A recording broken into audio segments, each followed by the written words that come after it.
قربان جاؤ، دشمنوں کے لیے بھی میرے نبی کی سیرت ہے. وہ دشمن تھا، ایک بدو دشمن تھا. بدو کہتے ہیں دیہات کے رہنے والے کو. بدو تب وہ ہمیشہ اس فراق میں رہتا تھا کہ کیسے نعوذ باللہ من ذالک اللہ کے رسول کو مارنا ہے. اب ایک جہاد میں اللہ کے رسول صلی اللہ علیہ وسلم تمام صحابہ کے ساتھ تشریف لے جا رہے تھے. اب لے گئے، دوپہر کا وقت تھا، دھوپ بہت تیز تھی، تو صحابہ کو حکم دیا بھائی رکو تھوڑی دیر آرام کر لو. تو صحابہ کرام کو جہاں جگہ ملی سب لیٹ گئے، کھلا میدان ہے.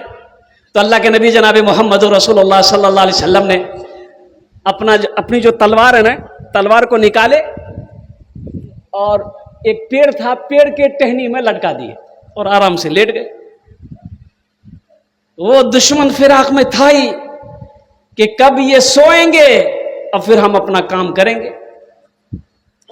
تیزی کے ساتھ آیا، تلوار لیا، اللہ کے رسول کی تلوار کو ہاتھوں میں لیا اور سامنے آ کے کھڑا ہو گیا اور بلند آواز سے کہا کہ محمد اب مجھ سے تمہیں کون بچائے گا.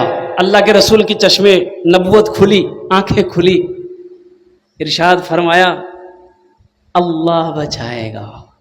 اتنا بولنا تھا، اس دشمن کا ہاتھ کانپنا شروع ہو گیا، جسم کانپنا شروع ہو گیا، ہاتھ سے تلوار چھوٹ کر گر پڑی. اللہ کے رسول نے تلوار اٹھایا اور اس کے سامنے کھڑے ہو کر آپ نے فرمایا کہ اب بتا تجھے مجھ سے کون بچائے گا. بولا آپ بچائیے گا. تو اللہ کے رسول نے ارشاد فرمایا جا میں نے تجھے معاف کر دیا. سبحان اللہ والحمد. دشت کو چمن بنا دیا، کانٹوں کو گلاب کر دیا. دشت کو چمن بنا دیا، کانٹوں کو گلاب کر دیا. دشت کو چمن بنا دیا، کانٹوں کو گلاب کر دیا. کانٹوں کو گلاب کر دیا. مصطفیٰ نے جس کو چھو لیا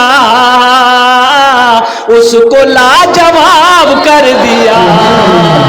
مصطفیٰ نے جس کو چھو لیا اس کو لاجواب کر دیا.